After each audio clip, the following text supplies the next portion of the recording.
The chandelier glistened like frozen tears above the Khurana dining hall. Dia Khurana, elegant in her emerald silk sari, sat at the head of a long mahogany table, her eyes sharp as glass. Laughter echoed from the guests celebrating Vivek's return from a business trip. But beneath that laughter, something heavy lingered, an unspoken tension between Dia and her daughter-in-law, Priya. Priya smiled faintly, her fingers brushing Vivek's hand beneath the table. He coughed lightly, trying to hide the weakness that had been haunting him for weeks. His mother's eyes darted to him instantly. Dia noticed everything, especially the moments she wasn't part of. Then it happened. Vivek's glass slipped from his hand, crashing onto the marble floor. His body went stiff, his breath short. Priya screamed his name, her chair clattering backward. For a heartbeat, no one moved, until Dia rose, her face frozen in disbelief and fury. "Vivek!" Priya cried, clutching his face as guests gasped. His skin was pale, his eyes half-closed. "Call the doctor. Now!" Dia barked, voice trembling but commanding. Servants scattered like frightened birds. For the first time in years, the Khurana mansion echoed not with laughter but with chaos. Minutes later, sirens wailed outside. The ambulance lights flashed red across the white marble walls. Priya sat inside the ambulance holding Vivek's hand, whispering prayers. Dia followed in her black Mercedes, her diamond bangles trembling slightly as she gripped her phone. At the hospital, Dr. Arav Mehta appeared calm yet firm. "We'll do everything we can," he said, his voice steady. Priya's eyes begged for reassurance. Dia's arms were crossed, silent, but her gaze lingered on Priya, cold and accusing, as though this tragedy had a face, and it was hers. Hours passed. The clock struck midnight. Priya sat on a metal chair outside the ICU, her head against the wall, whispering prayers. When Dia entered, her footsteps echoed like judgment. She didn't speak for a long time. Then softly, almost to herself, she said, "He was fine until you came into his life." Priya looked up, stunned. "Ma, please don't say that. You know how much he means to me." Dia's lips trembled.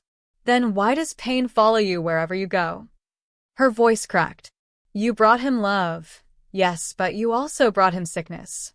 Priya's eyes widened in disbelief. Before Priya could reply, the ICU door opened. Dr. Arav stepped out, his face pale. "Mrs. Khurana," he said quietly, "Vivek's condition is critical. We're doing our best," but his pause was heavy.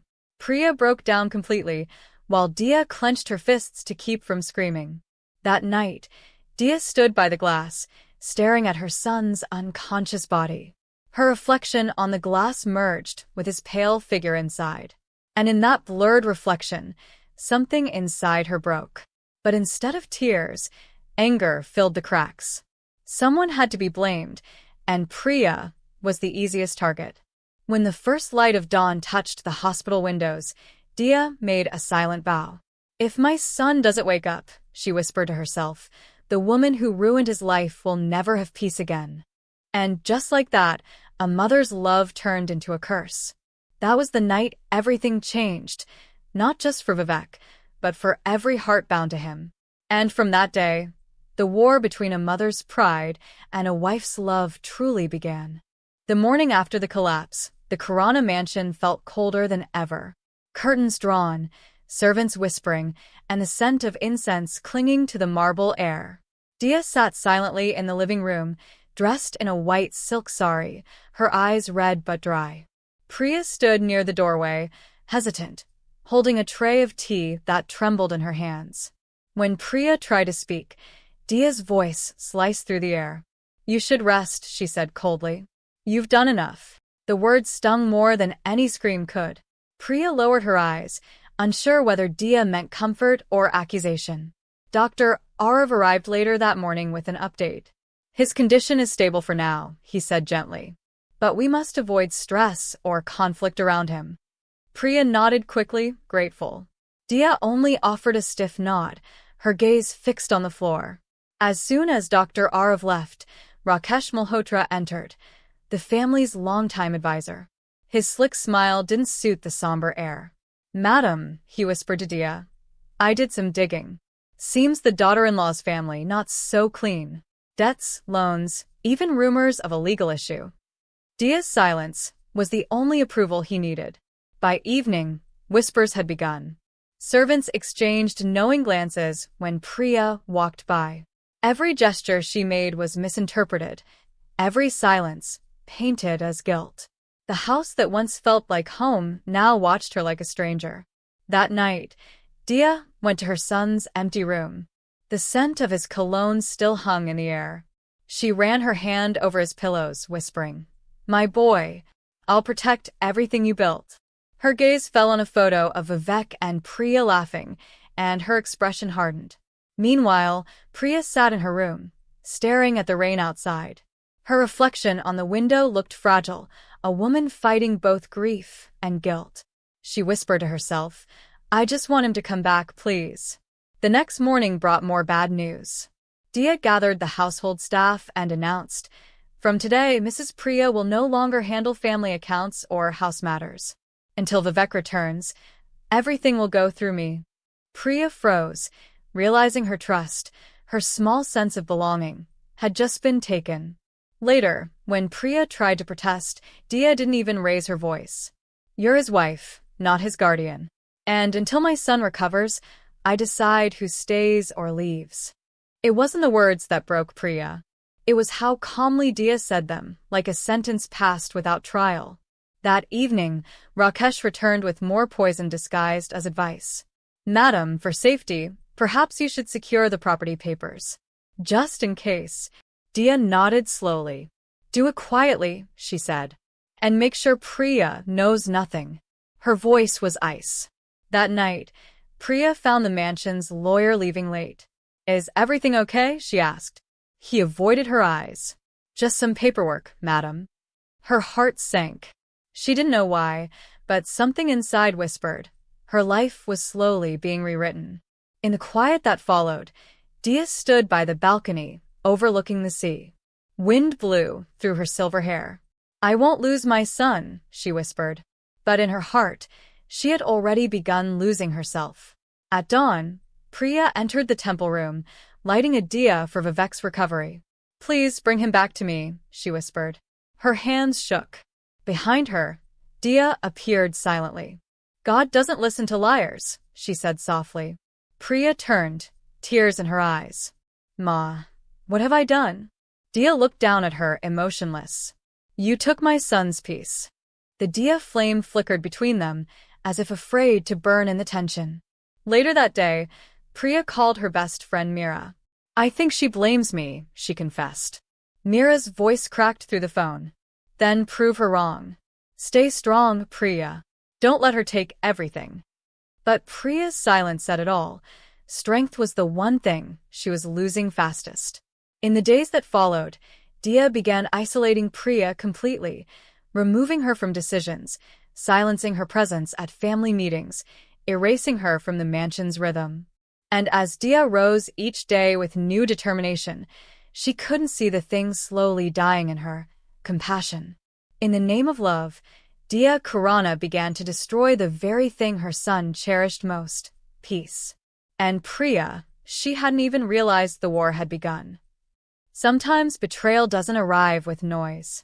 It begins as a whisper, crawling through marble walls, waiting for the right moment to destroy everything. 3 days had passed since Vivek's collapse. The mansion was quiet, almost eerily so. Dia had ordered the staff to keep the atmosphere calm for recovery, but it felt more like silence after a storm, heavy, suffocating. Priya moved around like a ghost, her once soft smile replaced by a distant stare. Rakesh Malhotra had started visiting more frequently now, always carrying files, always speaking in low tones with Dia. The servants whispered that something was happening, something that involved property, signatures, and sealed envelopes. Nisha, Dia's assistant, noticed it all from the corner of her eye. Nisha had worked for Dia for over 15 years. She'd seen business deals rise and crumble, but this was different. The air around Dia felt poisonous now, too quiet, too precise. She began to record small notes on her phone, unsure why, but her instincts whispered, "Save everything." That evening, Priya walked past the study and overheard voices. "Make sure the transfer happens before he wakes," Rakesh said. "And Priya?" Dia asked. "She doesn't need to know until it's done." Priya froze in the hallway, her heart pounding so loudly she feared they'd hear it. She backed away slowly, her mind spinning. "Before he wakes," she whispered. "Transfer what?" In her gut, she knew it had to be about the property, the shares, the inheritance. But the thought of confronting Dia terrified her. She was already walking on broken glass. One wrong word could shatter her completely. That night, the rain returned, heavier than before. Dia sat near the fireplace with Rakesh, sipping tea. "She's too emotional to handle responsibility," Rakesh said. "Exactly," Dia replied. Vivek trusted her with his heart, but not his fortune. Her tone was final. Upstairs, Priya stared at her wedding photo, the day they had promised to stand by each other in sickness and in health. "Would you still believe in us, Vivek?" she whispered. Her tears fell onto the glass frame, blurring their smiles together. The next morning, Nisha entered Dia's room to deliver files and noticed Rakesh's signature on legal documents. "Madam," she said carefully, "should I file these under personal or company?" Dia looked up, eyes narrowing. "You ask too many questions these days, Nisha." A pause. Then, softly, "Just do as told." Downstairs, Priya decided to visit the hospital alone. She held Vivek's hand, whispering, "They're changing everything, Vivek. Your mother, she doesn't trust me anymore." A single tear rolled down his cheek. Unconscious or not, she believed he could still hear her. That afternoon, Dia received a call. "The documents are ready for signature," Rakesh said. "Good," she replied. "Do it at home tonight. I don't want Priya anywhere near the papers." She didn't know that Nisha was standing outside the door, hearing every word. Nisha's conscience burned. For years, she had served Dia loyally, but this was wrong. She typed a message to herself, encrypting details about the transfer. "In case something happens," she muttered. Her fingers shook, but her resolve didn't. As evening fell, the mansion buzzed quietly. Lawyers arriving discreetly, papers carried in slim briefcases. Priya, unaware, prepared soup for Dia, hoping to bridge the silence between them. Maybe kindness can still heal her heart, she told herself. When Priya knocked on Dia's door with a soup tray, she caught sight of signatures being made. Papers spread across the table. Dia looked up sharply. "What are you doing here?" Priya froze, eyes wide. I just brought dinner." "Leave it," Dia said coldly. "We're busy." The soup trembled in Priya's hands. She set it down gently, forcing a smile that barely held. "Of course, Ma." As she turned away, one paper on the table caught her eye, her name, struck out with a black line. That night, Priya couldn't sleep. The thunder roared outside, matching the storm within her. "She's erasing me," she whispered to herself. "From his life, from everything." But her tears slowly turned to quiet strength. She decided to find proof, no matter the cost. Meanwhile, in her study, Dia stared at the signed documents. Rakesh congratulated her. "It's done, madam. Everything is under your name now." Dia smiled faintly, not in joy, but in grim satisfaction. "For my son," she murmured. But somewhere deep down, guilt whispered back, "Or for yourself?" From the shadows outside, Nisha watched. She held her phone, recording quietly. The faint sound of thunder masked the click of her camera. She didn't know what she'd do with the evidence yet, only that one day, someone would need it. And so, as the rain fell harder, 3 women stood bound by one man's silence. Dia, blinded by control, Priya, broken but brave, and Nisha, caught between duty and conscience. None of them knew this night would soon decide all their fates. In houses built on pride, whispers become weapons. And tonight, the whisper in the Khurana mansion had begun its war. Morning sunlight filtered through the massive French windows of the Khurana mansion, but there was no warmth in it.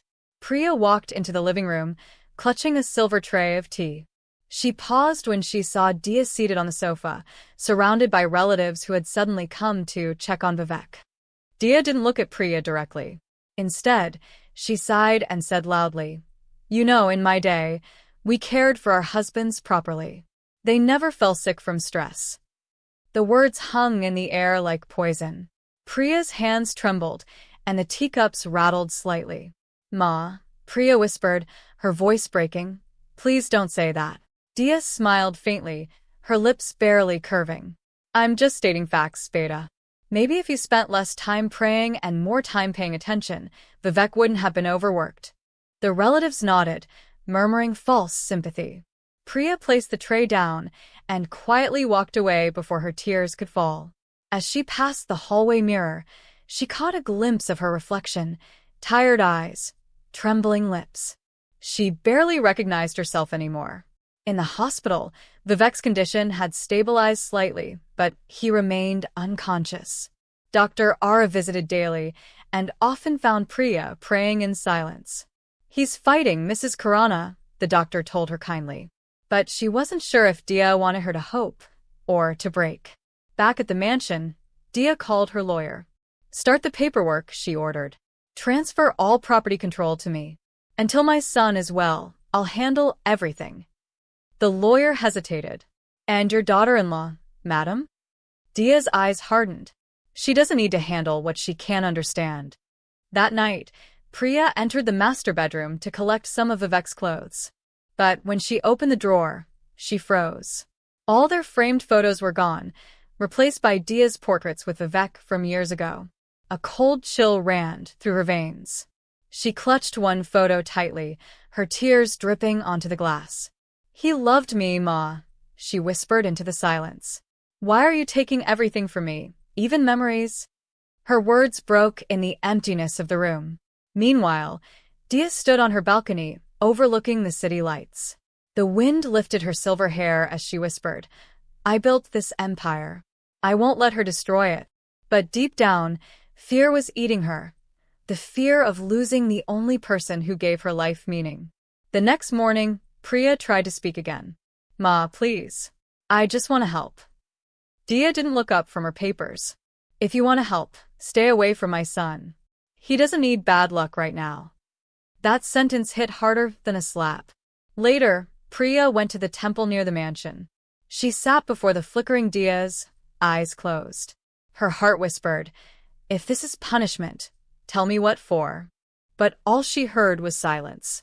And somewhere in that silence, her faith began to shake. When love meets pride, someone always bleeds. But Priya didn't know, her bleeding had just begun. Rumors are like fire. They don't start big, but they always end up burning someone's truth. It began with whispers. Just faint murmurs over phone calls, soft conversations in the corridors. "Poor Dia G," someone said. "Her son's wife brought such bad luck." Another voice added, "And after all Dia did for her."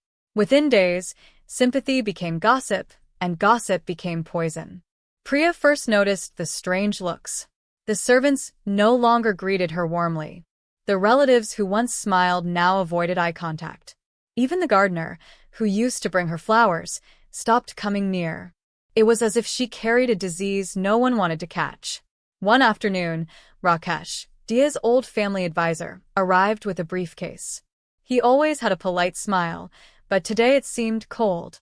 "Madam asked me to update you," he said to Priya, handing her a document. It was a notice. All household and financial decisions would now go through Dia alone. "Why would Ma do this?" she asked softly. Rakesh just adjusted his glasses and said, "She's protecting the family interest. For now, just cooperate." When he left, Priya sank into the sofa, clutching the paper. Her hands shook. The empire she once helped her husband build was slowly slipping away, piece by piece. That evening, Dia hosted another family gathering. It looked harmless, a tea party in the garden. But every word was a weapon. "Priya's so careless," one aunt said loudly. "She doesn't even visit the hospital often." Dia sipped her tea silently, letting the words travel unhindered. When Priya approached to greet them, the conversation fell silent. Dia finally looked up and smiled sweetly. Ah, Priya. You're here. We were just discussing how stressful this must be for you, balancing your life and, well, your responsibilities. The words cut deep, though spoken softly. Priya nodded quietly and excused herself. She walked inside and closed the door to her room, finally letting the tears fall. She looked around, the photos gone, the servants distant, her husband fighting for his life. She whispered, "Am I losing everything?" Later that night, as rain lashed against the mansion windows, Dia sat with Rakesh again. "Make sure the hospital bills come directly to me," she ordered. "And stop Priya's access to any accounts." Rakesh hesitated. "Madam, won't she question it?" Dia smirked. "Let her. People only believe what they hear first." Days turned into weeks. The doctor said Vivek was stable but unresponsive. Priya never missed a single day at the hospital. She'd sit beside him, reading his favorite poetry aloud, hoping her voice would reach him. Her love was constant, but so was Dia's silence. Then one morning, Priya overheard two nurses talking. "Poor man," one whispered. "His wife's curse nearly killed him." Priya froze in place. She wanted to scream, but her throat refused. That was the moment she realized Dia's whispers had reached even the hospital walls. That night, she confronted Dia. "Why are you doing this to me?" she cried. Dia turned from the mirror slowly, her reflection fierce and unyielding. "Because, Priya," she said coldly, "you brought my son down, and I will not let you destroy what's left of him, or this family." Priya's voice broke. "You think I want to hurt him? I love him more than life itself." Dia turned, stepping closer until her face was inches away. "Then prove it," she hissed. "Leave this house." Priya gasped, her breath caught between heartbreak and disbelief. And just like that, the war was no longer silent.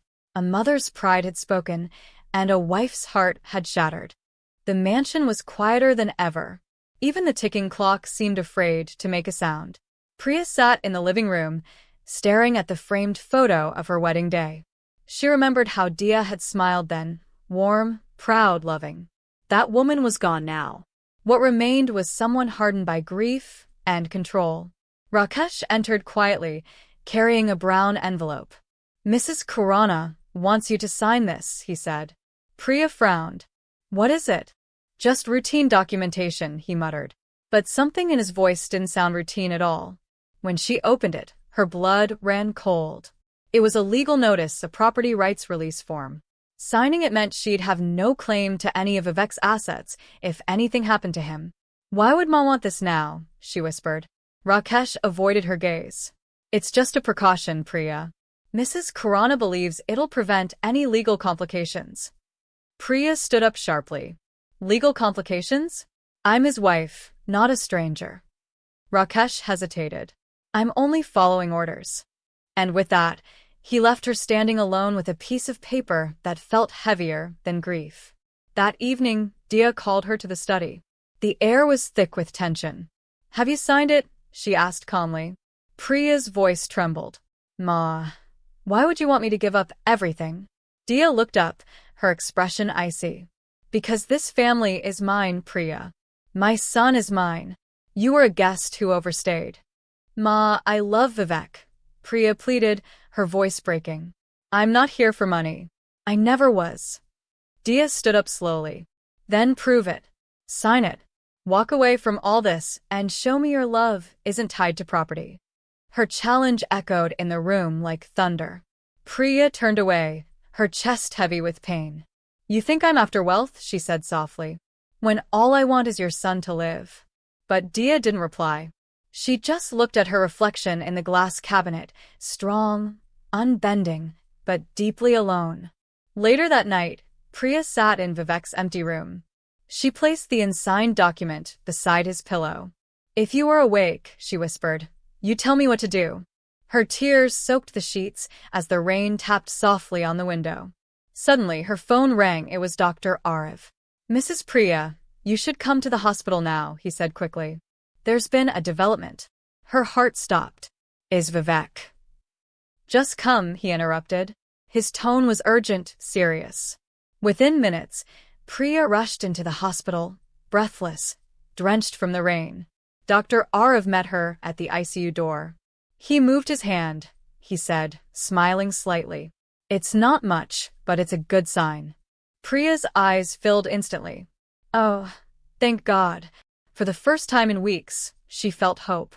She placed her hand over Vivek's, whispering, I'm here, love. I'll wait for you. His fingers twitched again, just a flicker, but enough to light her world. But Dia stood outside the glass window, her expression unreadable. Rakesh whispered beside her. He's responding. That's good news. Dia nodded slowly, though her eyes stayed cold. Yes, she said softly. Good news indeed. Now she'll stay longer, until I finish what I started. As Dia walked away, her phone buzzed, a message from her lawyer. The old will has been located. Her steps froze. Her expression shifted from confidence to alarm. The old will. The one Vivek had made before marrying Priya. She closed her eyes, breathing heavily.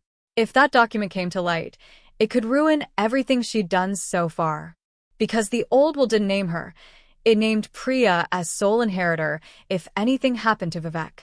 Meanwhile, Priya, unaware of this new storm, sat beside Vivek's bed with quiet hope.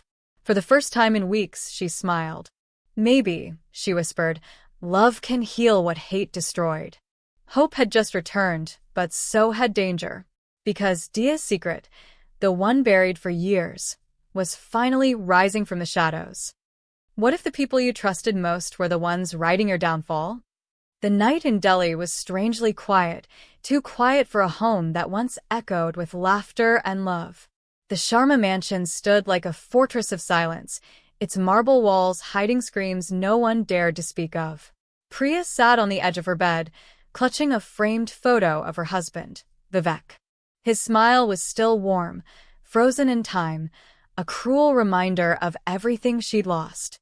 The room smelled faintly of sandalwood, his favorite scent, though he'd been gone for months. A knock broke the stillness. Her heart skipped. Come in, she whispered. It was Mira, the maid, loyal, quiet, but always nervous these days. She stepped inside, eyes darting to the door before speaking. Madam, I overheard something in the kitchen. About Madam Dia. Priya frowned. What about her? Mira swallowed hard. She's meeting with the lawyers tomorrow. She said she'll make sure you have nothing left after the will is read. For a moment, Priya couldn't breathe. Her chest tightened. But that's impossible. Vivek made it clear. Mira nodded quickly. I know, madam. But she's already changed the property deeds. I saw the papers myself. The room began to spin. Priya clutched the bedpost for balance. How could she do that? It's illegal. Mira whispered. Not if everyone around her is bought. Priya's mind raced. Every strange thing Dia had done in the past weeks, the cold stares, the hushed phone calls, the sudden visits from men in suits, now made sense. It wasn't grief that drove Dia's cruelty, it was greed. Later that night, unable to sleep, Priya wandered through the mansion's long corridors. Her footsteps echoed softly against marble floors. From Dia's study, she saw a faint light under the door. She hesitated, then pushed it open. Dia sat behind her desk, silver hair pinned perfectly, eyes fixed on a set of documents. She didn't look up as she said coldly, Couldn't sleep, dear?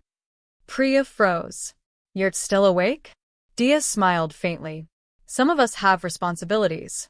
You wouldn't understand. Priya's gaze fell on the open papers. Her breath caught. She recognized Vivek's signature. But it was dated after his death. Her stomach twisted. You forged a signature? Dia finally looked up, her face smooth, unbothered. Don't be naive, Priya. This family's empire wasn't built on honesty. It was built on survival. You were just temporary. Priya's voice shook. He loved me. Dia's lips curled. And look where that got him. The air crackled with tension. For the first time, Priya saw Dia for who she truly was, not a grieving mother, but a queen guarding her empire, ruthless and unbreakable. And Priya knew then she had to fight back. Without another word, Priya turned and walked out. Her heart pounded, but her mind was clear. If Dia wanted a war, she would get one, but not the kind she expected. That night, as thunder rolled over the city, Priya sat by the window and whispered to Vivek's photo, "They took everything from me, but they forgot, I still have your truth." Sometimes, the battle for justice doesn't start in courtrooms. It starts in the dark corners of your own home. It was late, the house asleep, except for the ticking of the antique clock that once belonged to Dia's late husband. The mansion's cold marble reflected the faint moonlight sneaking through the curtains. Priya tiptoed through the study, her heart thumping in her chest. She wasn't supposed to be here, but something inside her, that same quiet voice that had been screaming since the day Dia accused her, told her the truth was hidden somewhere behind those mahogany drawers. As her fingers brushed through stacks of documents, something caught her eye, an envelope with the words Vivek Estate Division, Confidential. Her breath hitched. She opened it slowly, hands trembling. Inside were papers, property documents, hospital bills, and a legal draft that made her knees weak. It stated that all of Vivek's assets would be transferred solely to Dia in the event of any health incapacity. That wasn't possible. She remembered the day they'd signed their will together. Vivek had insisted she be his co-owner. So, why was her name missing now? She staggered back, the air suddenly too heavy. Her chest tightened. She changed it, Priya whispered to herself. She forged it. The door creaked behind her. Priya froze. Couldn't sleep, dear? It was Dia's voice, cold, sharp, and eerily calm. She stood by the doorway, draped in her silk nightrobe, her silver hair glistening like a crown under the dim light. Priya quickly hid the papers behind her. I couldn't sleep. I came for water. Dia smiled, but her eyes were piercing. Water in my study. The silence stretched. Dia stepped closer, her perfume faint but unmistakable, the scent of jasmine and power. You know, Priya, curiosity is a dangerous thing in this house. Especially when it comes to papers that don't concern you. Priya's throat tightened. They do concern me, Ma. I'm your son's wife. Dia chuckled, soft yet venomous. Wife. My dear, your marriage ended the moment Vivek stopped recognizing you. You're just a guest here now. The words hit like daggers. But Priya didn't flinch. She stared right back. Then maybe it's time the guest tells the truth about her host. For the first time, Dia's smile faltered. You wouldn't dare, she whispered. Try me. Priya stepped closer, gripping the hidden papers tighter. If you can lie about your son's will, I can tell the world what you've done to him and to me. The tension crackled like fire between them. Dia's calm facade shattered. You think anyone will believe you? You're just a gold digger they pity. I built this empire, me, not my son, not you. Priya's tears finally broke free. No, Ma, you built walls, not a home. And now those walls will come crashing down. She turned and walked past her, heart pounding. Dia stood frozen, her face pale, her fingers twitching with rage. That night, Dia didn't sleep. The faint sound of a door closing echoed through the mansion, marking the beginning of a war, one of truth, lies, and blood. And deep inside, both women knew, nothing would ever be the same again. What if the person you loved wasn't sick, but made to look sick? That question haunted Priya as she took her next step into the truth. The next morning, Priya didn't return to her room. Instead, she left the mansion before dawn, clutching a small file and the courage she had rebuilt overnight. The streets of Jaipur were still waking up, the air cool, the sky painted with faint orange streaks. Every step she took towards City Care Hospital felt like a battle she had to win alone. When she reached the hospital, memories flooded back.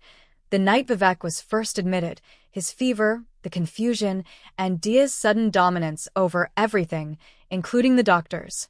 Priya clenched her jaw and walked straight to the records section. The receptionist looked up. Madam, patient records aren't accessible without permission. Priya took a deep breath. I'm his wife, and I need to know what's killing him. After a moment of hesitation, the nurse lowered her voice. There's a file under restricted access. I shouldn't show it to anyone. Priya's eyes pleaded. Please. He's my husband. A long silence followed before the nurse finally slipped her a thin folder. You didn't get this from me. Priya found a quiet corner in the hallway. Her fingers shook as she opened the folder. Inside were lab reports, prescription lists, and medical notes. But something didn't make sense. The dosage of a particular medicine called mildoxin was unusually high. Her eyes widened as she read the side effects: muscle weakness, confusion, and memory loss. Exactly what Vivek had been suffering from. Her heart raced. Could it be a mistake? Or was someone intentionally giving him that drug? She needed proof, and fast. Excuse me. She stopped a passing doctor. Can you tell me who prescribed mildoxin for Vivek Sharma? The doctor frowned, checked the tablet in his hand, and said that medicine was authorized by Mrs. Dia Sharma. Priya froze. What? Her world spun. Dia had been controlling his medication. That's why Vivek's condition never improved. It wasn't fate. It was manipulation. Priya backed away, the file clutched tightly against her chest. She could barely breathe. Her husband wasn't dying naturally. Someone was making sure he stayed weak and silent. Suddenly, her phone buzzed, a message from an unknown number. Stop digging into what doesn't concern you, or you'll lose more than your husband. Her blood ran cold. Someone was watching her. She looked around. The hospital felt too quiet now. Too many eyes, too many whispers. Priya stuffed the papers back into her bag and rushed toward the exit, her heartbeat pounding in her ears. She knew she couldn't go home. Dia would know instantly.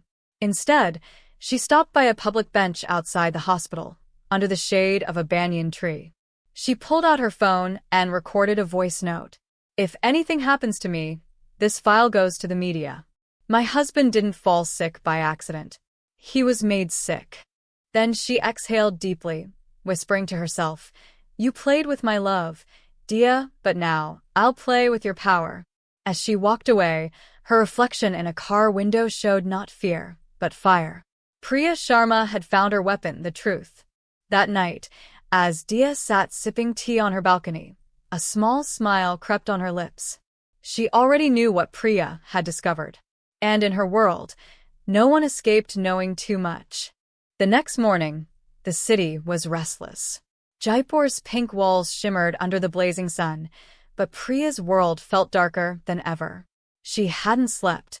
The documents were hidden inside a biscuit tin under her bed in a rented room far from the mansion. Her mind raced as she replayed the hospital events, the threatening message, the doctor's hesitation, and Dia's name on the prescription list.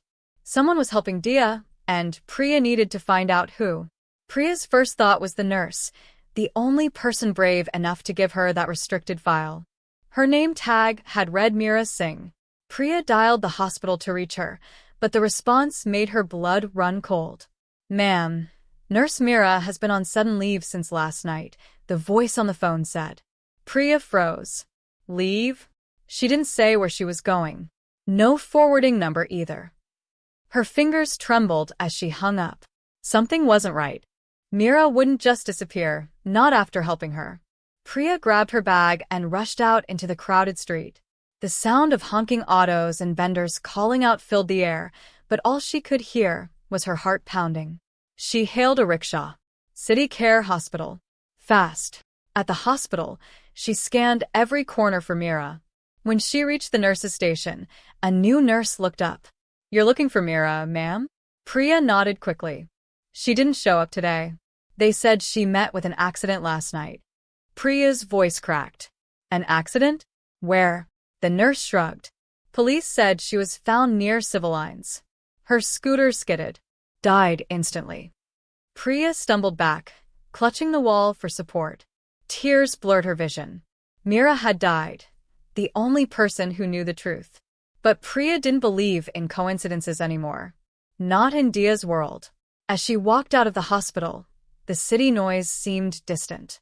She felt a strange heaviness around her, as if unseen eyes were watching every move. Her phone buzzed again. Another message. Curiosity killed one cat already. Don't be the next.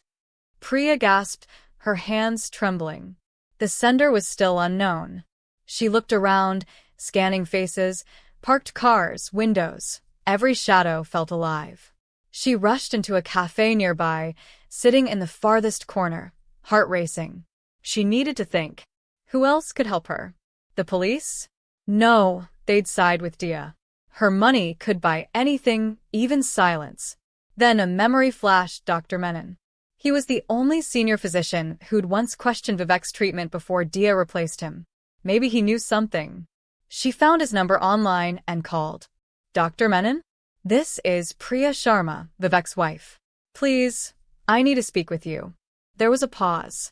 Then a deep voice replied, meet me at the old clinic on Michigan Road at 5 p.m. Don't come with anyone.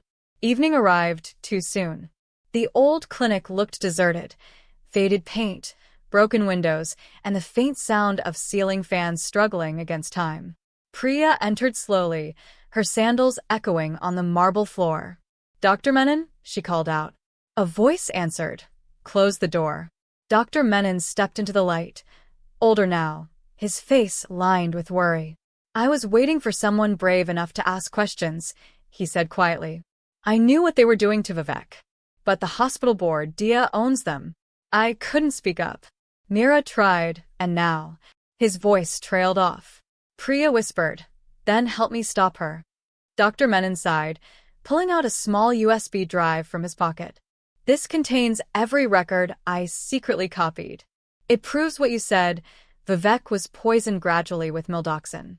But be careful, Priya. She has eyes everywhere. Before she could thank him, headlights flashed through the window, followed by the screech of tires.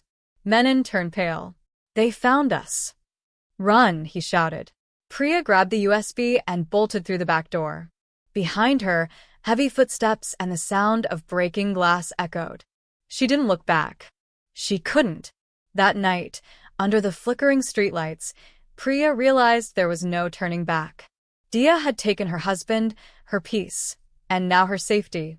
But Priya still had something Dia didn't, proof. And as long as she was alive, she'd make sure the world knew the truth. What if one small USB drive held the power to bring down an empire and could cost you your life in the process? Priya didn't stop running until the sounds of the tires faded behind her. Her sandals were torn, her breath uneven, but she kept clutching that small metallic USB like it was her heartbeat. Every corner, every flicker of light felt like a trap. She didn't know who followed her, but she knew someone was. By the time she reached her rented room, her fingers shook so hard she could barely fit the key in the lock. She slipped inside, locked the door, and slumped against it, gasping for air. She switched on her old laptop and inserted the USB. The screen flickered for a moment before opening a folder titled Vivek Sharma Case, Private. Her stomach twisted. Inside were scanned reports, blood tests, nurse logs, prescriptions, all marked with digital signatures. The same drug appeared again and again, mildoxin. But this time, the dosage increased steadily, starting the day Dia took control of the treatment. Then came the video files. Priya hesitated, then clicked the first one. It was security footage, a hospital hallway at night. The timestamp read June 7th, 2023. She saw Dia, dressed elegantly even at that hour, walking straight into Vivek's room with a doctor and two men in suits. The video had no audio, but their body language said everything. Dia pointed sharply at the forced stand, and the doctor hesitated before adjusting something. Priya's heart broke as she watched her mother-in-law stand over her sleeping son, expressionless. Priya whispered, "You poisoned him yourself." Tears rolled down her cheeks as she clicked the next file. This one was labeled Audio, Menon_recording. She pressed play. Dr. Menon's tired voice filled the room. "If you're hearing this, it means I couldn't make it. Mrs. Dia Sharma ordered me to falsify Vivek's diagnosis. She wanted his medical reports to reflect neurological decline, not drug toxicity. I refused once. That's when Mira came forward. She didn't survive it." Priya covered her mouth, shaking. This was it, the undeniable proof. She immediately copied all the files onto her phone and uploaded them to a cloud drive. If anything happened to her, this evidence wouldn't vanish. But just as she finished, a faint sound echoed outside. Footsteps. Slow, deliberate, coming closer. Her pulse spiked. She turned off the lights and pressed herself against the wall. Through the curtain's crack, she saw the silhouette of a man standing near her door. A soft knock followed. "Mrs. Priya Sharma?" a voice whispered.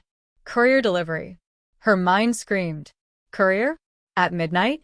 She stayed silent, not moving a muscle. After a few moments, the footsteps faded away. Then silence. Until her phone buzzed. A message appeared. "You should have opened the door when you had the chance." Priya's blood turned to ice. She quickly packed her bag, laptop, phone, USB, and a few clothes. She couldn't stay here anymore. She slipped out through the window and down the narrow alley behind the building. The night air was heavy, thick with the smell of rain and danger. Every sound made her flinch. But she didn't stop walking until she reached the crowded bus station. She bought a ticket to Delhi, the one place Dia's influence might not reach easily. Her plan was simple: find a journalist who'd believe her, give them the files, and expose everything. But as she boarded the bus, she noticed something chilling. A black car parked a few meters away, engine running. Inside, a man in a suit spoke on a phone, his gaze fixed on her. Priya forced herself not to react. She sat by the window, her hands clutching the USB beneath her dupatta. The bus started moving, and for the first time in weeks, she felt a flicker of hope. But just before the city lights disappeared behind her, her phone vibrated again. Running won't help, Priya. We're always one step ahead. Tears welled in her eyes, but she wiped them away. "You may be ahead," she whispered, "but I have your secret now." As the bus sped down the highway, lightning flashed in the distance, and with every strike, her resolve grew stronger.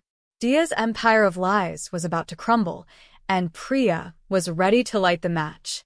What if the person you trusted to save your life was secretly working for the one trying to destroy it? Priya arrived in Delhi just as dawn painted the horizon a dusty gold.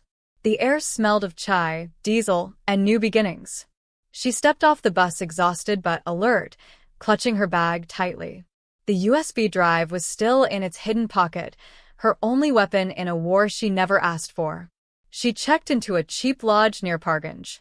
The man at the reception barely looked up, mumbling the rates. That anonymity was a blessing. After locking herself in her small room, Priya turned on her phone. Dozens of missed calls, all from unknown numbers. Her heart tightened. "You won't find me that easily," she whispered. She opened the news app and searched for Dia Sharma's name. Headlines still painted her as a philanthropic billionaire recovering from her son's tragic illness. Not a single hint of the truth. After some searching, she found a name that stood out: Arjun Khanna, an investigative journalist known for exposing corporate scandals. She sent him a message with trembling fingers. "I have proof of medical fraud and attempted murder by billionaire Dia Sharma. I need to meet you. Please." To her surprise, he replied within minutes. "Meet me at Café Nirvana, Connaught Place. 3 p.m. Come alone." By afternoon, Priya arrived at the cafe, a quiet corner spot with wooden decor and soft jazz playing in the background. Arjun was already there, sitting by the window. He was in his early 30s, sharp-eyed, with a notepad and a half-empty cup of coffee in front of him. He stood when she approached. "You must be Priya," he said with a reassuring smile. "You're safe here. Let's talk." She told him everything: Vivek's illness, Dia's cruelty, the forged reports, and the USB drive. Arjun listened intently, occasionally scribbling notes.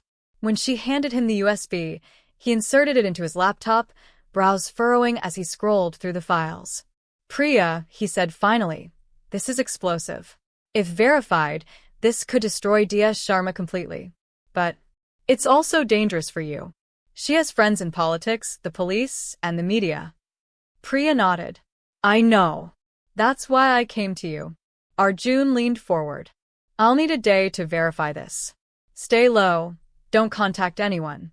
And don't go back to your lodge. It's probably being watched." Priya froze. "Watched? How do you know that?" He gave a faint smile. "Let's just say I've dealt with people like Dia before.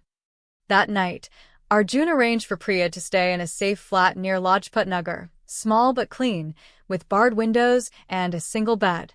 She tried to sleep, but her thoughts wouldn't stop racing. Could she really trust him? Or was this another trap? The next morning, Arjun called. I need to show you something, he said. Meet me at the same cafe in 30 minutes. When Priya arrived, Arjun looked tense. He slid a printed page across the table, a leaked email thread. It was between Dia's assistant and someone named A. Skana. Ensure the journalist keeps her occupied until we confirm her location. Mrs. Sharma will handle the rest. Priya's eyes widened. Kana, that's you. Arjun sighed. It's not what it looks like. Yes, Dia reached out. She offered money to keep tabs on you. But I didn't take it, Priya. I wanted to use her trust to bring her down from the inside. Priya's heart pounded. Could she believe him? His eyes looked honest, but then again, so did Vivek's mother's once. Before she could respond, a glass shattered nearby. A man at another table stood up, speaking urgently into a phone. Outside the cafe window, a black SUV had just pulled up. Dia's men, Arjun muttered. They found us. Did you lead them here? Priya whispered, eyes wide. He shook his head. No, but we need to go. Now. They bolted through the back alley, footsteps echoing behind them. Arjun led her through winding lanes until they reached a crowded street market. He pulled her into a narrow stall filled with fabrics, gesturing for silence. Priya's heart hammered against her ribs. Her trust in him was cracked, but her need to survive outweighed her doubts, for now. As the pursuers moved past, Arjun whispered, You're not safe anymore, Priya. Dia's burning through every connection to erase you. But I have a plan, and you need to trust me for one last move. She looked him straight in the eyes. If you betray me again, I'll take her down and you. Together, they disappeared into the chaos of Delhi, hunted, wounded, but not defeated. Dia thought she could manipulate everyone. But Priya had just become something Dia never expected, a woman with nothing left to lose. The sun was setting behind Delhi's skyline when Priya and Arjun finally stopped running. They had ducked into narrow alleys, crossed a crowded bridge, and boarded a rickshaw without speaking a word. When they finally reached an old apartment block in Lajpat Nagar, Arjun stopped and looked around carefully. This place belonged to a friend of mine, he said. No one knows about it. You'll be safe here. They climbed up to the third floor. Inside, the flat was simple, 2 rooms, a broken fan, and dusty curtains. Priya felt uneasy, but exhausted. She dropped her bag and sat on the couch, trying to catch her breath. Arjun closed the door and said softly, We'll stay here tonight. Tomorrow, I'll contact a media ally, someone who hates Dia as much as you do. Priya nodded, though her instincts whispered that safety never came this easily. As night deepened, Arjun set up his laptop. He began typing rapidly, sending encrypted messages. Priya watched the glow from the screen reflect in his serious eyes. Who are you messaging? She asked quietly. Someone named Rohit Kapoor, he replied. A journalist who once tried to expose Dia's illegal business ties but was silenced. He'll help us publish this. Priya walked to the window. Down below, the city moved like a restless ocean, horns, headlights, and voices blending into chaos. She wondered what Vivek would say if he saw her now, hiding from his mother, hunted, and yet refusing to give up. She whispered to herself, I'll finish this, Vivek. For you. Suddenly, Arjun's phone rang. He frowned when he saw the number. Unknown caller, he muttered, answering it. A woman's voice came through. Mr. Khanna, you have something that belongs to Mrs. Dia Sharma. Hand it over, and maybe she'll forget this little rebellion. Arjun's jaw tightened. Tell her she's running out of time. He hung up and turned to Priya. They found us again. We can't stay long. Before they could move, the lights flickered, then died completely. The flat plunged into darkness. Priya froze. Arjun, he whispered, don't move. Then, from the corridor outside, came the unmistakable sound of footsteps. Slow. Deliberate. A loud crash shattered the silence. The front door burst open, splintering from the impact. Two masked men rushed in, armed with sticks and flashlights. "Run!" Arjun shouted, grabbing Priya's hand. They sprinted toward the back room, but one man caught Arjun by the shoulder and slammed him against the wall. Priya grabbed a metal rod from beside the bed and swung it with every ounce of fear and fury she had. It struck the attacker's arm, and he dropped his flashlight. She didn't stop. She hit again and again until he stumbled back. Arjun gasped, "Go, Priya." They burst onto the balcony. The alley below was 3 stories down. Arjun glanced over. "Jump." Priya hesitated for a split second, then leaped. The world spun, and she landed hard, pain shooting up her leg. Arjun followed, landing beside her. They limped through the narrow lanes until they reached a small temple compound. Inside, the old caretaker looked up in surprise. "You both look like you've seen ghosts," he said. Arjun whispered something to him, and the man nodded. "You can rest here tonight, but don't go outside till morning." Later that night, Priya sat beside a flickering Dia lamp. Her leg throbbed, and her mind replayed the chaos again and again. "Arjun, how long can we keep running?" he replied quietly, "until she makes her next mistake. Because when she does, we'll be ready."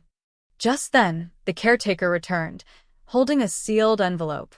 "Someone left this for you," he said. Priya frowned. She tore it open. Inside was a single photograph of her and Arjun in the cafe yesterday. On the back, written in bold red ink, "You can't hide from me. Even your savior has a price." DS. Priya looked up slowly. Her heart dropped as she saw Arjun's face. Pale, eyes darting away. "Arjun, what did you do?" He didn't answer. The silence said enough. Priya's sanctuary had just turned into another trap, and the only person she had left might have sold her out. The temple was silent except for the faint hum of crickets outside. The single Dia flickered between them, casting dancing shadows on the wall. One light, 2 broken souls. Priya's chest tightened as she stared at Arjun. "You lied to me," she said, voice trembling but sharp. "All this time you were working for her." Arjun didn't deny it. He simply exhaled, rubbing his face like a man who'd aged 10 years in a night. "Yes, I was. But not the way you think," he whispered. "Dia found me months ago. She knew about my debts, my brother's medical bills. She offered to pay everything off if I kept an eye on anyone investigating her son's death." Priya's jaw clenched. "And you took it?" "I had no choice," Arjun said softly. "But when I saw what she did to you, what she did to Vivek, I couldn't keep working for her. I switched sides the day I met you." Priya crossed her arms, her voice bitter. "That's convenient. You switch sides when your guilt catches up." He reached into his pocket and pulled out a folded piece of paper. "Here," he said, sliding it toward her. "Proof that I've been feeding her false information. She thinks you're still in Mumbai. The men who attacked us tonight weren't from her. They were from her lawyer, Raj Malhotra. He's trying to erase evidence before Dia's name gets dragged into it." Priya opened the paper. It was a copy of an email, fake location data, false updates, all under Dia's instructions. She looked up, confusion and frustration tangled in her expression. "So, what now? You expect me to trust you again?" Arjun met her gaze. No. "I just want to help you finish this, even if it costs me my life." Before she could answer, the temple caretaker re-entered, holding an old mobile phone. "This just came for you," he said, eyes wide. A man dropped it off and left. Priya frowned and took the phone. The screen lit up instantly, one video message. She pressed play. Dia's face filled the screen, calm, regal, terrifying. "My dear daughter-in-law," Dia's voice oozed with venomous sweetness.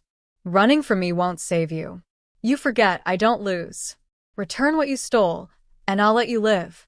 If not, your little journalist friend will meet the same fate as your husband." Priya's hand shook. Her breath caught between anger and grief. Arjun's jaw tightened. "She's bluffing." Priya turned on him, fury ignited. "You don't know her like I do. She means every word. Her voice broke on the last syllable. She looked at the flickering Dia and whispered, "She took everything from me, my husband, my peace, my home. I won't run anymore." Arjun watched her silently. Then he said, "There's one more thing you need to see." He took out a flash drive and plugged it into his laptop. A new folder opened. DS transactions. Inside were bank records, millions transferred from Dia's accounts to shell companies, including one registered under Vivek's name. She used her son's illness to move illegal money, Arjun explained. That's why she needed him, declared unfit. You weren't her enemy, Priya. You were a liability. Because as long as you were his wife, half that fortune was yours. Priya's eyes widened. She didn't just want control, she wanted ownership. Silence filled the temple again. The air felt heavy with truths too painful to hold. Finally, Priya whispered, "Then we expose her tonight. Every file, every recording, every transaction. We send it all out." Arjun hesitated. "Once we do that, she'll come for us harder than ever." Priya's reply was calm, deadly calm. "Let her come." Arjun began encrypting and sending the files to multiple online journalists. Progress bars blinked on the screen. "It's done," he said after a long pause. "There's no going back now." Priya closed her eyes, whispering a silent prayer. Not for mercy, but for justice. Then, suddenly, the temple's gate outside creaked open. Voices echoed, low, purposeful, approaching fast. Arjun looked at her. "They're here." Priya rose slowly, gripping the metal rod from earlier. Her voice was cold and steady. "Then, let's welcome them." The temple's faint bells swayed in the wind as the footsteps grew louder. Priya's pulse thudded in her ears, but her eyes were calm, fierce, focused. Arjun peeked through the half-broken window. "4 men," he whispered. "All armed." Priya nodded once. "Then we make every second count." The main door creaked open, and shadows flooded in, men in dark suits, faces hidden under caps. One of them barked, "End this quickly. Madam doesn't want noise." Priya and Arjun exchanged a glance.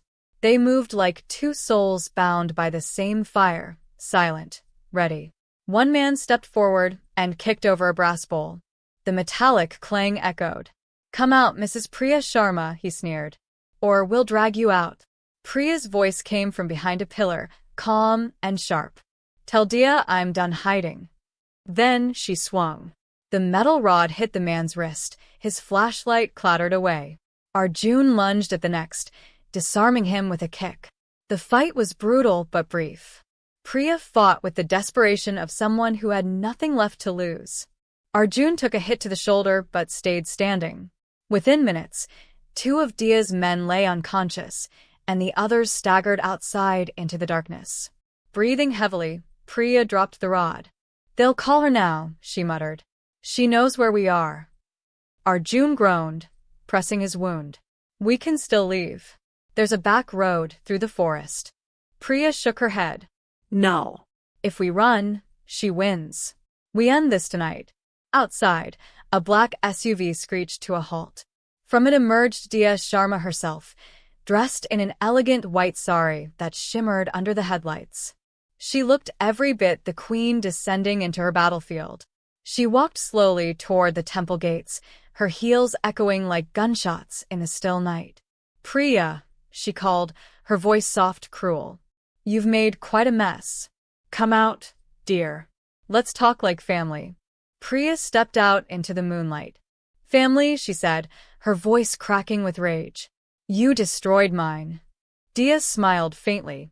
"Your husband was weak, Priya. You made him weaker.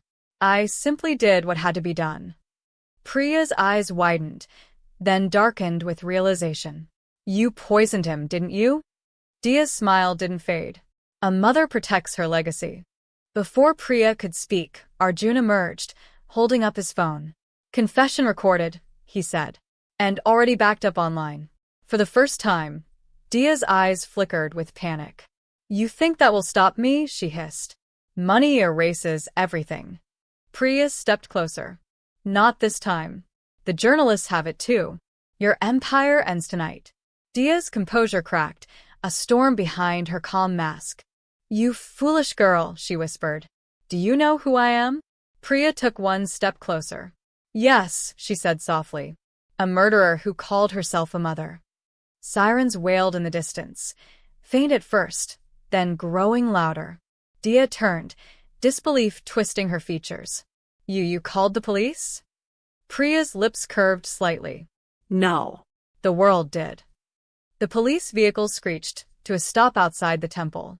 Officers poured out, weapons raised. Dia stood motionless, her empire collapsing in slow motion around her. She looked at Priya one last time. "You'll regret this," she whispered. Priya met her eyes coldly. "I already regretted trusting you." As Dia was taken away, Arjun collapsed to one knee, clutching his shoulder. Priya rushed to him.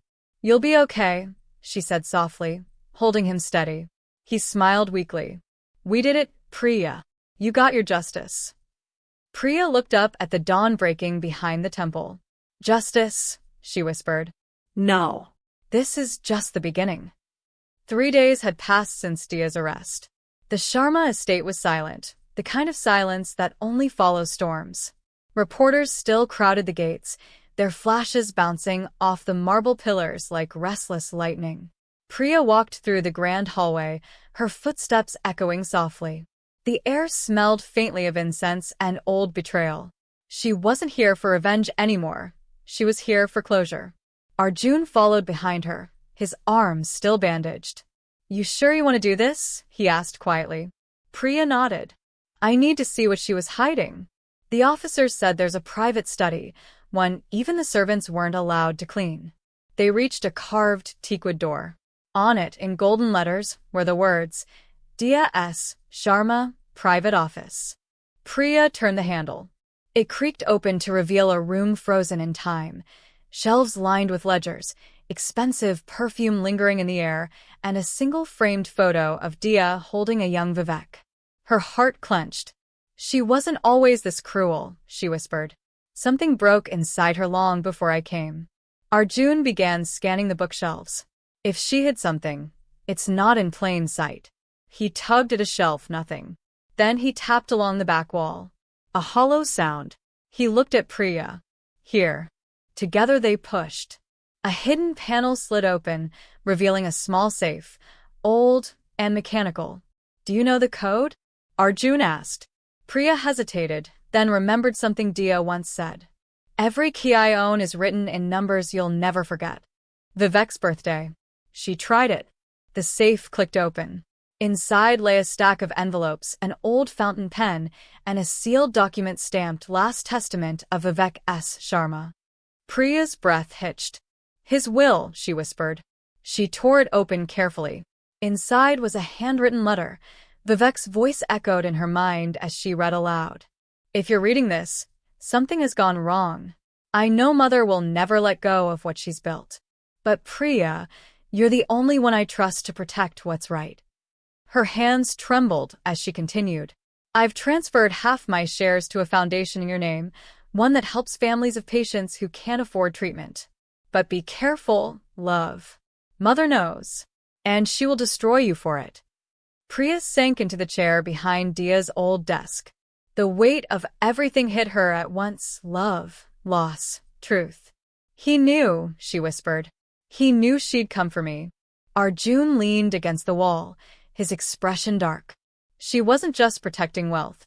She was protecting control. You were a threat to that control." Priya looked up. "We need to make this public. This isn't just about me anymore. It's about what Vivek wanted." Arjun nodded. "Then let's do it right. The world needs to know the full story. Her fall, his truth, your strength." Just as Priya placed the will into her folder, her phone buzzed. A private number. She hesitated, then answered. A familiar, icy voice spoke. "Did you really think prison could hold me, Priya?" Her blood ran cold. "Dia? Enjoy your little discovery. It's useless without me." The call disconnected. Priya's hand shook as she lowered the phone. "She's out." Arjun's eyes narrowed. "Impossible. It's only been 3 days." "Money," Priya interrupted. "She bought her way out." A soft sound came from a hallway, slow, deliberate footsteps. Priya turned toward the door, her pulse racing. Arjun whispered, "Stay behind me." Then, a shadow entered the room. A woman in a dark green sari, face hidden by the light behind her. Priya's voice cracked. "It can't be." The woman stepped forward, revealing Dia Sharma, calm, composed, dangerous. Dia smiled faintly. "You've always been brave, Priya. I admire that.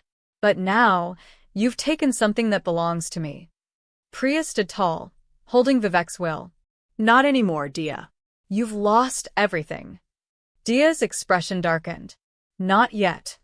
The tension hung thick, unbroken.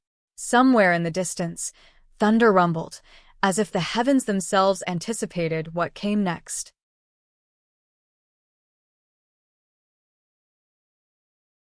What would you do if your enemy offered you everything you ever lost in exchange for your silence?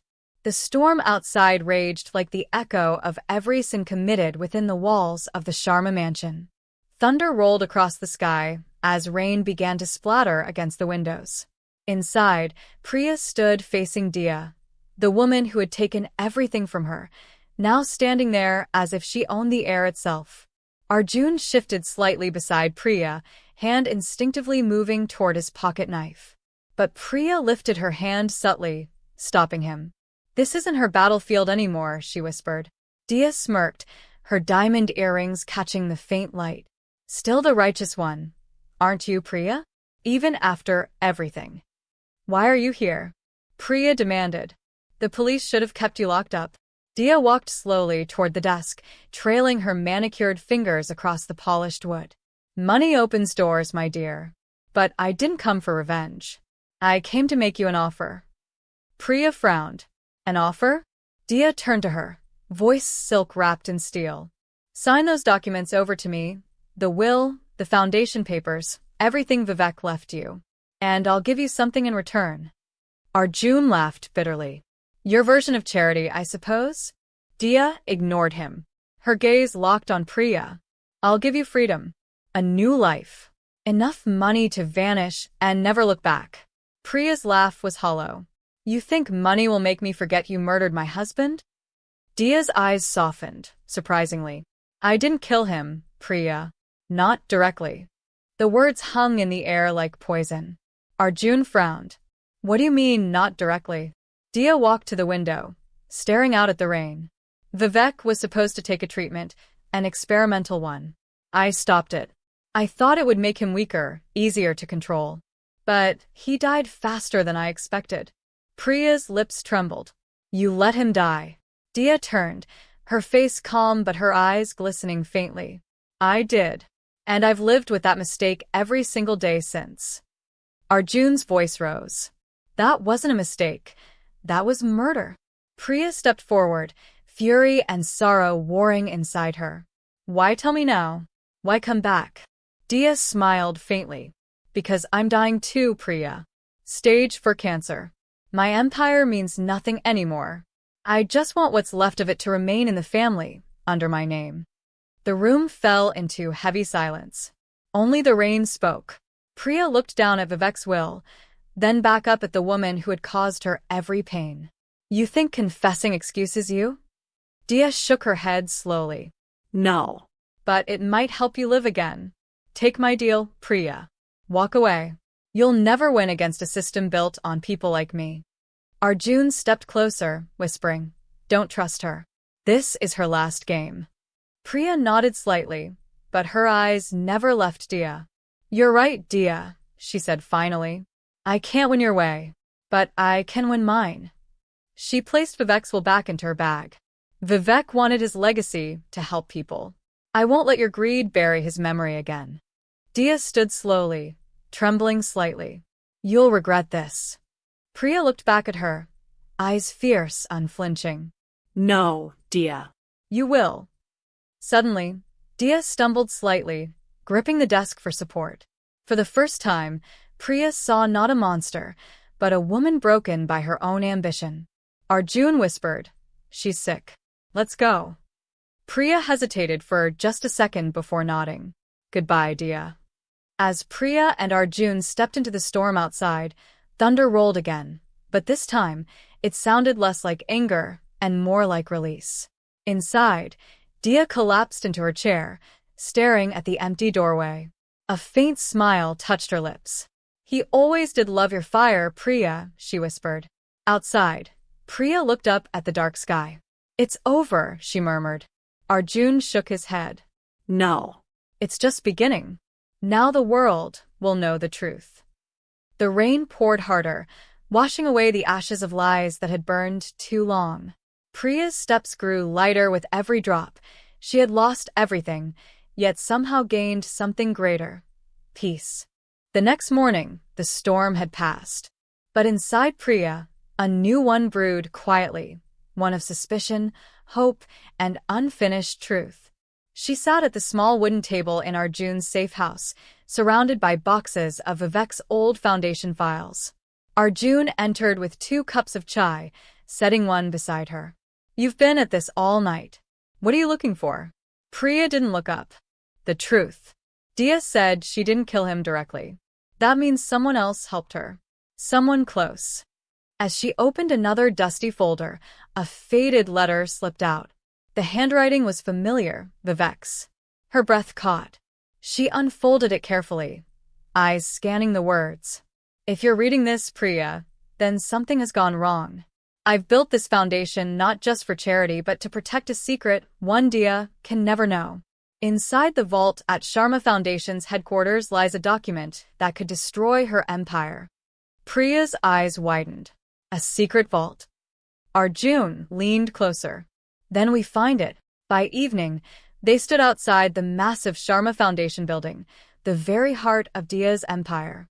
The security guards barely glanced at them. Priya still carried the founder's authorization card.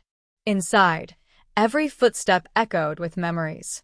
Priya's heels clicked against the marble floor, her reflection ghosting alongside her husband's legacy. "This place feels hollow," she whispered. Arjun nodded. "That's what greed does. It empties everything." They reached the old archive room, a small metal door marked Records Department, restricted. Arjun knelt beside the digital lock, his fingers working quickly. Still using old security codes. Shouldn't take long. The lock clicked open. Inside was darkness, thick and still. Dust motes floated in the beam of Arjun's flashlight. Priya stepped in, eyes scanning the shelves until something metallic glinted in the far corner, a small vault door behind a row of binders. "Found it," she whispered. Arjun joined her, brushing dust off the keypad. "Same system. Give me a minute." She held her breath as the seconds ticked by. Then click. Inside the vault were dozens of documents marked confidential. Priya reached for one labeled Project Phoenix. She opened it slowly and gasped. The papers detailed illegal transfers. Millions of dollars moved secretly through offshore accounts. But that wasn't all. Her hand froze at a familiar name listed under primary beneficiaries. Arjun Mehta. She turned to him slowly, her voice trembling. "You were part of this?" Arjun froze, eyes darting to the document. "Priya, I can explain." "Explain what? That you work for Dia?" He sighed, guilt washing over his face. "I did. Years ago. She hired me to watch you, to make sure you didn't uncover what Vivek was hiding. But after she framed you, I couldn't keep going. I tried to fix what I broke."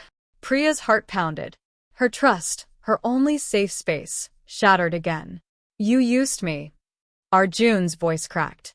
"I loved you." The silence between them felt heavier than the vault door itself. Finally, Priya whispered, "Then help me end this, for real this time." Together, they gathered the evidence. This wasn't just about Dia anymore. It was about every soul crushed under her empire's greed. As they left the vault, the first rays of dawn spilled through the windows. Light piercing darkness, at last. But as they reached the exit, Priya's phone buzzed. Unknown number. One message. "You shouldn't have opened the vault. Now it's too late." Her blood ran cold. The air inside the Sharma Foundation lobby felt thick, suffocating, as though the walls themselves held secrets. Priya gripped her phone tightly, staring at the anonymous message. You shouldn't have opened the vault. Now it's too late. Her fingers trembled slightly as she turned to Arjun. Someone knows what we did. Arjun's eyes darted around. Could be one of Dia's old men. Maybe surveillance. Let's move, now. But Priya's instinct screamed no. Something about the tone of that message felt personal. Like someone who knew her, not just watched her. They left the building and stepped into the crowded Mumbai street.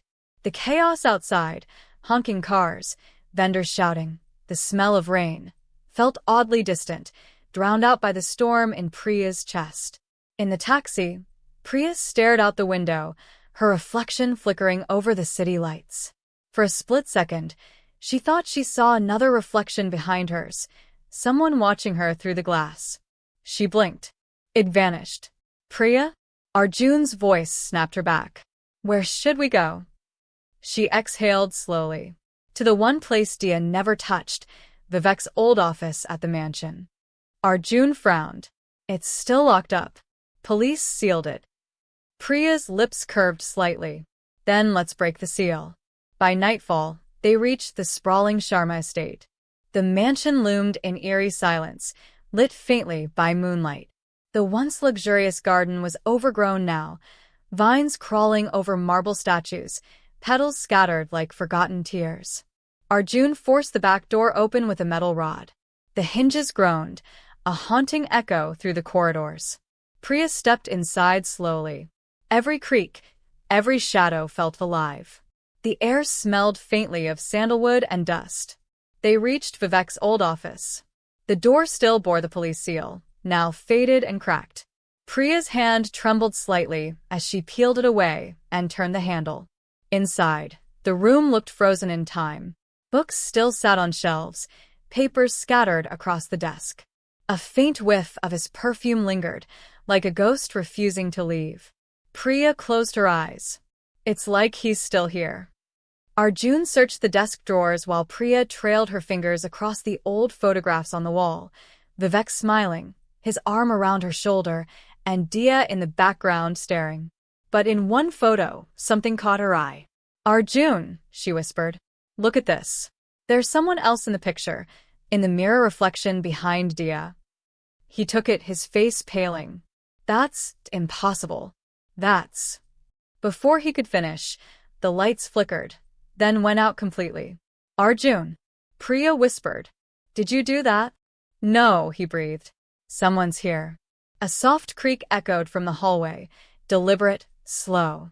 Priya grabbed the flashlight, its beam trembling as she pointed toward the sound. Who's there? No answer, just another slow, echoing step. Then, a voice, calm and deep, drifted from the doorway. Looking for me, Mrs. Sharma? Priya's blood turned to ice. From the shadows stepped a tall man in a black suit, silver hair slicked back, a cold smile on his lips. Who are you? Priya demanded. The man smirked.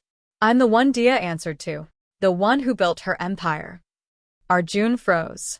No, you're Rajat Malhotra. The man's grin widened. Ah, so she told you my name before she died. How sweet. Priya felt her knees weaken. You were behind all of it, the charities, the offshore accounts, Vivek's death. Rajat stepped closer. Correction, my dear, our death. Because after tonight, your story ends too. Suddenly, Arjun moved, grabbing a chair and swinging it toward Rajat. But before he could hit, two men burst in from the doorway, guns drawn. Rajat laughed softly. You really thought you could take down the Empire of Shadows with just one recording? Priya's eyes darted toward the window, a faint flicker of light outside. Police sirens. Rajat turned to look, momentarily distracted, just long enough for Priya to act. She threw the flashlight straight at the window, shattering the glass, the crash alerting the police outside. Rajat snarled, "Foolish woman," as officers stormed in from the front door, shouting commands. Priya grabbed Arjun's arm. Run. Rain poured over Mumbai that night, heavy, relentless, washing away the blood, lies, and sins that had soaked into the city's veins. Priya's car screeched to a halt near the old industrial docks. She and Arjun stumbled out, drenched, panting. Behind them, sirens wailed and gunfire echoed faintly. Rajat's men were closing in. Arjun clutched the files to his chest. "We can't keep running forever, Priya." She turned to him, hair plastered to her face, eyes burning through the rain. "I'm not running. I'm ending this." They ducked into an abandoned warehouse, the same one where Rajat had once built his empire's first illegal deal. Irony, Priya thought bitterly. This was where it all began. The sound of footsteps followed, heavy, organized. Rajat was coming. A deep, cold voice filled the silence. "Come out, Mrs. Sharma. You've done enough damage already." Rajat stepped into the light, flanked by 2 armed guards. His expression calm, confident, as if he already owned the ending. Priya stepped forward, holding up the files wrapped in plastic. "These are going to every news outlet in India. Every name, every transfer, every crime." Rajat chuckled softly. "And who'll believe a widow branded as insane and manipulative by her own mother-in-law?" Arjun whispered. "Priya, give it to me. I'll take it to the press." But before he could move, Rajat raised his hand. "You still don't get it, do you, boy? You were never on her side. You were mine from the start." Arjun froze. What? Rajat smirked wider. "Did you really think Dia found you by chance? I planted you. I built you into her trust. And when she fell, you were supposed to clean up." Arjun staggered back. "No, I didn't know." Priya's voice sliced through the chaos. "Stop lying." Rajat raised his gun, the metal gleaming under the flicker of lightning. "You should have burned that letter, Mrs. Sharma. Now I have to do it for you." Priya didn't move. Her voice was steady, even soft. "You killed my husband. You destroyed my life. But you'll never kill his truth." Then chaos. Arjun lunged at Rajat, shouting, "Run, Priya." The gun went off, a deafening echo through the warehouse. Rajat stumbled back, clutching his chest.